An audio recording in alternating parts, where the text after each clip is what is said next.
යොහන් ලෙවි කතාවේ පොතේ මෝසෙස් විසින් ලියපු යම් පදයකට ප්‍රතිචාරයක් දක්වනවා. ඒක දිනේ ලෙවි කතාව. ඒකේ තියෙනවා ශරීරයේ ජීවනය තිබෙන්නේ රුධිරයේ කියලා. ඔහු ඒකට ප්‍රතිචාරයක් විදියට තමයි යොහන් මේක ලියන්නේ. නමුත් යොහන් කියන්නේ ඔබ නැවත ඉපදිලා නම් ඔබගේ ශරීරයේ ජීවනය තවදුරටත් ලේවල නෙවෙයි කියලා යෝ කියන්නේ. හලෙලූයා. ඔබ ඔබේ දෙමව්පියන්ගේ ඥාන ඔබේ රුධිරයේ රැගෙන යනවා. එහෙම තමයි වුනේ. නමුත් ඔබ නැවත උත්පාදනය වුණාට පස්සේ ඔබේ ශරීරය තවදුරටත් ඔබේ රුධිරයෙන් ජීවනය ලබා ගන්න නැහැ. ඔබගේ ශරීරය තවදුරටත් ඔබගේ රුධිරයෙන් ජීවනය ලබා ගන්න නැහැ. හලෙලූයා. ඒ කියන්නේ ඔගේ ලේවලට සීනි එකතු වෙලා ප්‍රශ්නයක් නැහැ, ශරීරෙට මොකුත් වෙන්නේ නැහැ. හලෙලූයා. ඔගේ ශරීරයේ ජීවය ලබා ගන්න නැහැ ලේවලින් දැන්. හලෙලූයා. හලෙලූයා. ඔබ මේක තේරුම් ගත යුතුයි. දැන් ඔබේ ශරීරයේ සුද්ධාත්මසගේ ජීවය ලබා ගන්නවා. මම ඔබට කිව්වා දැන් ඔබගේ ශරීරයේ ජීවය ලබා ගන්නේ කොහෙන්ද? ඔබගේ ආත්මයෙන්. දැන් ඔයාගේ ශරීරයට ජීවය දෙන්නේ සුද්ධාත්මසෙ. හලෙලූයා. ඔයාගේ ශරීරය මැරෙන්න බෑ දැන්. ඔයාගේ ශරීරය වකුගඩු මැරෙන්න බෑ දැන්. හලෙලූයා. මේ හැම ඉන්ද්‍රියකටම ඔබගේ ශරීරයේ තිබෙන හැම අවයවයකටම ලේ වලින් තමයි ජීවය යන්නේ. ඔබ දන්නවද ඒක? හැබැයි දැන් තත්ත්වය වෙනස් වෙලා තිබෙන්නේ. දැන් ඔබ බොන ගෙන්න තත්ත්වය වෙනස් වෙලා තිබෙන්නේ. හලෙලූයා. නැවත උත්පාදනය ලබන තත්ත්වයේ වාතාවරණය වෙනස් වෙලා තිබෙන්නේ. දැන් ඔබගේ ඇස්වලට ජීවය යන්නේ ඔබේ ආත්මෙන්. හලෙලූයා. ඔබේ වකුගඩු වල ජීවත් වෙන්නේ ඔබේ ආත්මෙන්. ආත්මය සදාකාලිකයි නම් ඔබගේ වකුගඩු සදාකාලිකයි. හලෙලූයා. ආත්මය සදාකාලිකයි නම් ඔබගේ ඇස් පෙනීම සදාකාලිකයි. මාසේ තුන්වෙනි දවසේ ඒ සොහොන ඇතුළට ගියා. බයිබලයේ කියනවා දෙවියන් වහන්සේගේ ආත්ම නාසය කරන උන්වහන්සේ නැගිට්ටුවා කියලා. සුද්ධාත්ම වහන්සේ දා සොහොන ඇතුළට ගියා ගම. ලේ නැති ශරීරය. හදවතක් නැති ශරීරය. ලේ නැති ශරීරයක්. ලේ වලින් උණු ඔක්කොම ටික කම්ප්ලීට්ලි අවසන් කරා. හලෙලූයා. මිනිස්සු පව්කාරය වුණේ ලේ වලින්.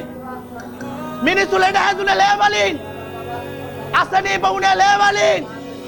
පෞල් ප්‍රශ්න ජාන වලින් ගියා ලේ හරහා. යේසුස් ගෝස් is done. It is finished. කුරුසියේ ඉඳලා ගෝයි. හලෙලූයා. අවසන්. ලේ වලින් උන වැඩේ ඉවරයි. හලෙලූයා. පළමු මිනිසයා මාංශයෙන් ය. දෙවෙනි මිනිසයා ආත්මයෙන් ය. හලෙලූයා. ආදම්ගෙන් ආපු අය මාංශයෙන් පාලනය වුණා. හැබැයි ජේසුස්ගෙන් ආපු අය මා හලෙලූයා. අපි පාලනය වෙන්නේ ආත්මයෙන්. අපි පාලනය වෙන්නේ ආත්මයෙන්. මරා කොණ්ඩලවා සීරණි මන්සකයේ. Hallelujah. Glory to our God. Thank you. Hallelujah. ඇයි අපිට රූපයක් ඕනේ නැත්තේ නමස්කාර කරන්න? අපිට රූපයක් අවශ්‍ය නැහැ නමස්කාර කරන්න. හේතුව උන්වහන්සේ මැරිලා නැහැ. උන්වහන්සේ නැවත නැගිට්ටා. Hallelujah. මං කැමති නෑ. මං කැමති නෑ ජීවිතුන් අතර ඉන්න කෙනෙක්ට පහනක් පත්තු කරන්න. මං කැමති නෑ ජීවිතුන් අතර ඉන්න කෙනෙක්ට මල් මාලයක් දාන්න. Hallelujah. මගේ ජේසු ජීවමානයි. Hallelujah. මලිම්රෝ නොස්කලා මාතහය. අපේ අත්වලට සුද්ධාත්ම වහන්සේ විසින් බලය ලැබිලා තිබෙනවා. අපේ දෙපා වලට සුද්ධාත්ම වහන්සේ බලය ලැබිලා තිබෙනවා. Hallelujah. Hallelujah. ඒක තවදුරටත් සාමාන්‍ය අතක් නෙවෙයි. ඔබ නැවත උත්පාදනය වුණා නම් මේක තවදුරටත් සාමාන්‍ය අතක් නෙවෙයි. Hallelujah. Hallelujah. මේ අහන්න ලෙඩෙක් කෙනා ඔබ ගාවට දැන් ඔබ පාලනින් ඔබගේ ශරීරේ ලේ වලින් නෙවෙයි. ඔබ පාලනින් ඔබගේ ආත්මයෙන්. ඔබගේ ආත්මයෙන් ඔබ නෙවෙයි දැන්. ඔබගේ ආත්මයෙන් සුද්ධාත්ම වහන්සේ. ඒකයි කොරින්ථ 6:17 කිව්වේ. උනාත්‍රේ කුතලතේ ආත්මයක් වෙන් කරන්න බැරි සම්බන්ධතාවයකට ආවා. Hallelujah. දැන් ඔබේ ලේ වලින් ලෙඩ හැදුන කෙනාට අත තියනකොට ලයිෆ් යන්නේ. ඒකයි ලෙඩ සුව වෙන්නේ. පුදේ දාන්න මාක් 16:17. මං දාද මගේ ස්වාමීන් වහන්සේ මේවා දැනගෙන මේ සීල තොරතුරු ඔක්කොම තොරතුරු දීලා තියෙන්නේ. මාගේ සෙනග විනාශ වෙන්නේ දැනගැන්ම නැතිකම නිසායි. හලෙලූයා. යේසුස් කිව්වා මේ අදහනව නම් බෝණ ගෙන්නෙනවා. අදහන්නාට ඇතුළත් වුණාම ඔවුන් මාගේ නාමයෙන් යක්ෂයන් දුරු කරන්න ඕය. හලෙලූයා. අන් භාෂාවලින් කතා කරන්න ඕය. ඊළඟට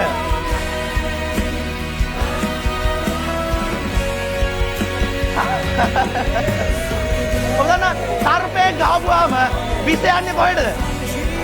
විස කොහෙද එකතු වෙන්නේ?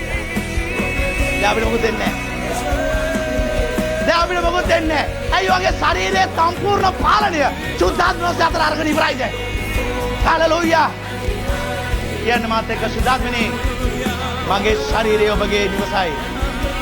මගේ ශරීරය ඔබගේ මාලිගාවයි. හලෙලූයා. හලෙලූයා. හලෙලූයා. හලෙලූයා. සර්පයන් අල්ලා ගන්න ඔය. යම් මරණීය වස જાතියක් විව්වත් මේ පෙවුනක් කියලා නෙවෙයි තියෙන්නේ. හලෝ. අර පෙවුනක් කියලා නෙවෙයි තියෙන්නේ. විව්වත්. හලෙලූයා. එයින් කිසිසේත් ඔවුන්ට අනතුරක් නොවන්නේය. හලෙලූයා. ඔවුන් රෝගීන් පිට අත්දැමූ කල්හි රෝග සුවය ලබන්නෝය. හලෙලූයා. ඒක මං කිව්වේ මේක තවදුරටත් සාමාන්‍ය අතක් නෙවෙයි. හලෙලූයා. සුද්ධාත්මනෝස්ගේ හස්තය. සුද්ධාත්මනෝස්ගේ හස්තය ඔබගේ ශරීරයේ හැම ස්ථානයකම මා ජීවනසේ කවදාවත් වචනේ කඩ කරන්නේ නැහැ. ඇයි? උන්වහන්සේ ධර්මිෂ්ඨයි. Hallelujah. And preach the gospel to every creature. සකල ජනතාවට සුභාරංචිය ප්‍රකාශ කරන්න කියලා කියනවා. හැබැයි ඉංග්‍රීසි පරිවර්තනය කියන්නේ every creature. හැම ජීවියෙක්ටම. ඒ කියන්නේ ජීවියක් තියෙන හැම කෙනෙක්ටම ඔබ මේක විශ්වාස කරන්න. ඔබට පුළුවන් මේ දේ කරන්න. මැරිච්ච මිනිස්සෙක් නැගිටින එක නෙවෙයි කුමහස්කම. පාතාලයට යන්න ඉන්න කෙනෙක් ස්වර්ගයට යන්න සුදුසුකම් ලබන එක. ගොඩක් මිනිස්සු බලාපොරොත්තු තියාගෙන ඉන්නේ මේ පොළවේ ජීවත් වෙන්න විතරයි. ඊට යහින් එකක් තිබෙන. එහෙනම් ඔබ ආදරම කරන මිනිසෙක්ට ආදරය කරනවා කියන්නේ එයාගේ රෝගයක් සුව කරන කෙනෙක් එකක් නෙවෙයි. එයාව ගලවන එකයි එයාට කරන ආදරය. කවර කාලයකටත් වඩා සුභාරංචිය කියන්න අවශ්‍යයි අපි. අපේ වැඩේ අපි කරමු. මැරිච්ච කෙනෙක් නැගිටලා ඉන්නවා කියලා හැමෝටම කියන්න. හලෙලූයා. ඔබ වෙනුවෙන් මරුණා නැවත නැගිට්ටා කියලා කියන්න. දැන් ඉටිපන්දන් ඕනේ නැහැ කියලා කියන්න. හලෙලූයා. දැන් හඳුන් කරු ඕනේ නැහැ කියලා කියන්න. පූජාව වෙලා ඉවරයි. හලෙලූයා. මිනිස්සු තාම මල් පූජා කර ඉන්නවා. ඒකට හේතුව ඒගොල්ලෝ දන්නේ නැති නිසායි. ගිහිලා සුභාරංචිය කියන්න. යේසු නැගිට ගමන් ඇවිල්ලා කිව්වේ යන්න. මං ගැන මිනිස්සුන්ට කියන්න ගිහිල්ලා. ඒ විතරක් නෙවෙයි මං ආයෙ එනවා. හලෙලූයා. ඒකත් ගිහිල්ලා කියන්න මිනිස්සුන්ට. මේ මිනිස්සු දන්නේ නැතුව මැරිලා යනවා. ඔවුන්ට යමක් කරන්න බොහෝ දෙනෙක් අවශ්‍ය වුණා. හලෙලූයා. නෝ දැන් ඉන්නේ අපි අලුත් ජීවසමක. දැන් බොහෝ දේවල් කරන්න එක්කෙනෙක් ඇති. හලෙලූයා. ඔබගේ අතහිල්ලට ගොඩක් දේවල් කරන්න පුළුවන්. සභාව ආශා කළොත් ලංකාවේ ඕනම දෙයක් කරන්න පුළුවන්. ඕනම දෙයක් කරන්න පුළුවන්. ඕනම පණතක් නැති කරන්න පුළුවන්. ඒකට යක්ෂයා ඕනම දෙයක් කරයි සභාව වයින් කරන්නේ. සභාව වෙන් කරන්නේ. පාසස්ලා නැති කරන්නේ. පාසස්ලා අතර දින සම්බන්ධතාවය නැති කරන්නේ. හලෙලූයා. අපි එකතු වෙලා මේ ලංකාව දිනන්න අවශ්‍යයි. එක්කෙකුටවත් බය වෙන්න එපා. කාටවත් බය වෙන්න එපා. ස්වර්ගයේද පොළවේද? යේසු ආපු ගමන් කිව්වේ ස්වර්ගයේද පොළවේද? සියලු බලය මට දී තිබේ. එබැවින් නුඹලා ගොස්. ඒ මොකද්ද කියන්නේ? ස්වර්ගයේ පොළවේ සියලු බලය මට දීලා තියෙනවා. ඒක අරගෙන යන්න. හලෙලූයා. හලෙලූයා. ඒක අරගෙන යන්න කියලා කියන්නේ. ඔබ වහන්සේ ශුද්ධයි. ඔබ වහන්සේ සවිශුද්ධයි. ඔබ වහන්සේ සේනාවල දෙවියන් වහන්සේ. ඔබ දන්නද හැම තප්පරයකම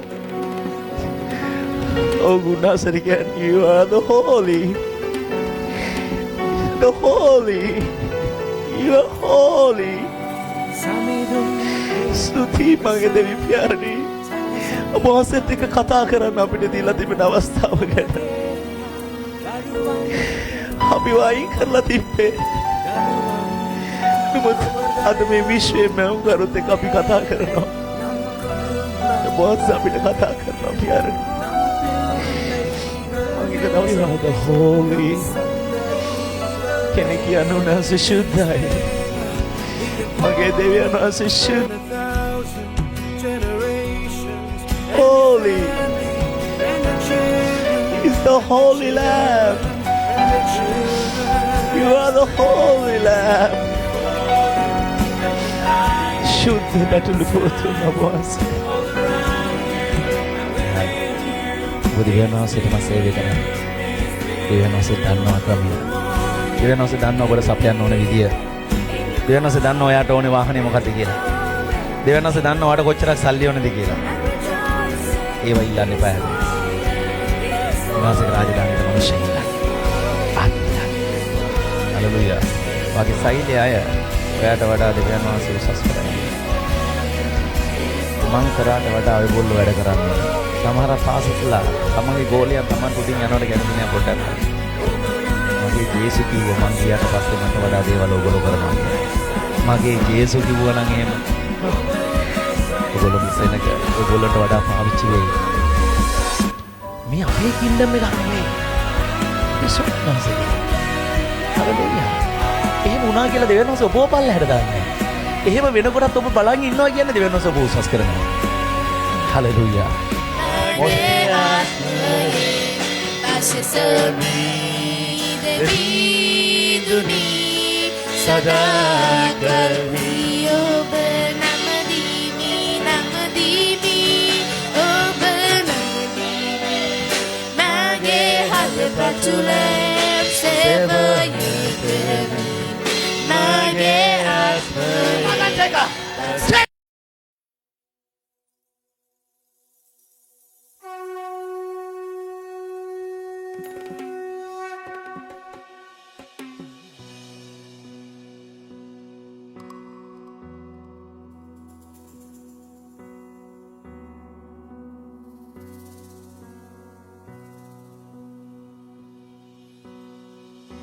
The Lord bless you and keep you.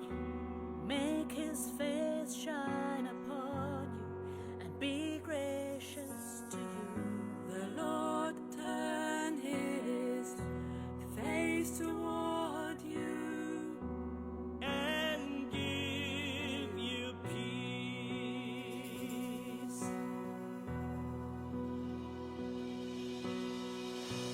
ස්වාමීන් ඔබහාට ආසිරිගෙන දී අනුග්‍රහයෙන් රක්ෂා කෙරේවා.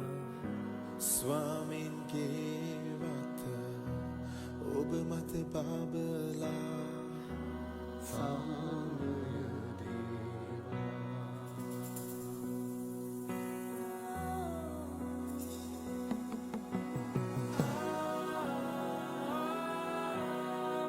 يباركك يهوه ويشمعك يا يهوه أنا إليك بكونك إيسا يهوه أنا إليك